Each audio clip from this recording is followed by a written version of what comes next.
எல்லோருக்கும் வணக்கம். ஜிஎஸ்டி சட்டம் மூலம் உங்கள் அனைவரையும் சந்திப்பதில் மிகுந்த மகிழ்ச்சி.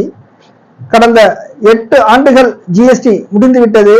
ஆனால் அதனுடைய மாற்றங்கள் என்பது எண்ணிலடங்காத மாற்றங்களை சந்தித்து இந்த வரி தொழில் செய்து கொண்டிருக்கிறோம். வரி ஆலோசகர்கள் மற்றும் ஜிஎஸ்டிபிக்கள் மற்றும் சில்லறை வணிகம் பார்க்கும் அனைத்து மாநில மற்றும் யூனியன் பிரதேச வணிகர்கள் மற்றும் வரி ஆலோசகர்கள், கடந்த 2017ஆம் ஆண்டு ஜூலை 1ஆம் தேதி அறிமுகம் செய்யப்பட்ட ஜிஎஸ்டி சட்டம் கடந்த 8 ஆண்டுகளில் கிட்டத்தட்ட 15,000க்கும் மேற்பட்ட மாற்றங்கள், ரேட் ஆஃப் டாக்ஸஸ் குறைவு மற்றும் 55 ஜிஎஸ்டி கவுன்சில் மீட்டிங், 55 ஜிஎஸ்டி கூட்டங்கள் முடிந்து பல்வேறு அறிவிப்புகள் வந்துள்ளது.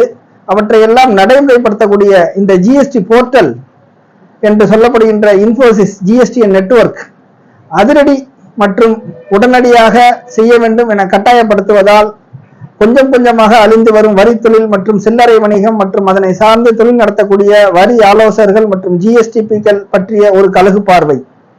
கடந்த 2017ஆம் ஆண்டு அறிமுகம் செய்யப்பட்ட ஜிஎஸ்டி சட்டம் இந்தியாவில் அதிகமாக வரவேற்பை பெற்று பல லட்சம் கோடி ஒவ்வொரு மாதத்திற்கும் வரும் வரி வசூல் செய்து சாதனை படைக்கிறது. ஆனால் அதன் பிறகு அதற்கு பின்புலம் கடந்த சனி, ஞாயிறு மற்றும் விடுமுறை நாட்களில் எந்த விதமான விடுமுறையும் கொடுக்காமல் டியூ டேட் என்ற அடிப்படையில் அதிக கொடுமைகளை சந்திக்கும் வரி தொழில் வல்லுநர்கள் மற்றும் ஜிஎஸ்டிபிக்களுடைய வாழ்வாதாரம் கேள்விக்குறியாக்கி கொண்டே இருக்கிறது.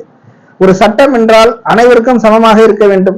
ஜிஎஸ்டி அதிகாரிகளுக்கு ஒரு சட்டம், வரி செலுத்துபவர்கள் மற்றும் வரி ஆலோசகர்கள் ஜிஎஸ்டிபிக்களுக்கு ஒரு சட்டம் என்பது கடந்த 10 ஆண்டுகளுக்கு முன்பு தமிழ்நாட்டில் உள்ள டிஎன்ஜிஎஸ்டி சட்டமாக இருந்தாலும் சரி, டிஎன் வாட் சட்டமாக இருந்தாலும் சரி, ஒரே மாதிரி தான் இருந்தது. ஆனால் ஜிஎஸ்டி வந்த பிறகு அதிகாரிகளுக்கென்று ஒரு சட்டம் மற்றும் ஜிஎஸ்டிபி மற்றும் வரி ஆலோசகர்களுக்கு ஒரு சட்டம், ஜிஎஸ்டி போர்ட்டலுக்காக ஒரு தனி சட்டம் என்று நடைமுறையில் படுத்துவது மிகப்பெரிய ஒரு ஆச்சரியத்தை ஏற்படுத்துகிறது. காரணம், சட்டம் அனைவருக்கும் சமம்.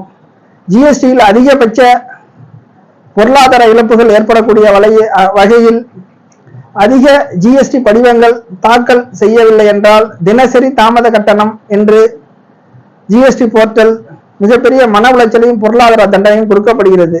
ஆக இவற்றுக்கெல்லாம் ஒரே முடிவு, வரக்கூடிய 56வது ஜிஎஸ்டி கவுன்சில் மீட்டிங் படிவங்களை தாமத கட்டணத்தை உடனடியாக அகற்ற வேண்டும். வரி அதிகமாக உள்ள பொருட்களுக்கு வரியை குறைத்து மக்களுக்கு அதிக நன்மைகள் தர வேண்டும் என்பதுதான் அனைத்து வணிகர்கள் மற்றும் ஜிஎஸ்டிபிக்கள் மற்றும் வரி ஆலோசகருடைய கோரிக்கையாகும். இந்த காணொலி பிடித்திருந்தால் லைக் செய்யுங்கள், மறக்காமல் சப்ஸ்கிரைப் செய்யுங்கள். உங்கள் Pattukkottai R Ramesh, GST practitioner.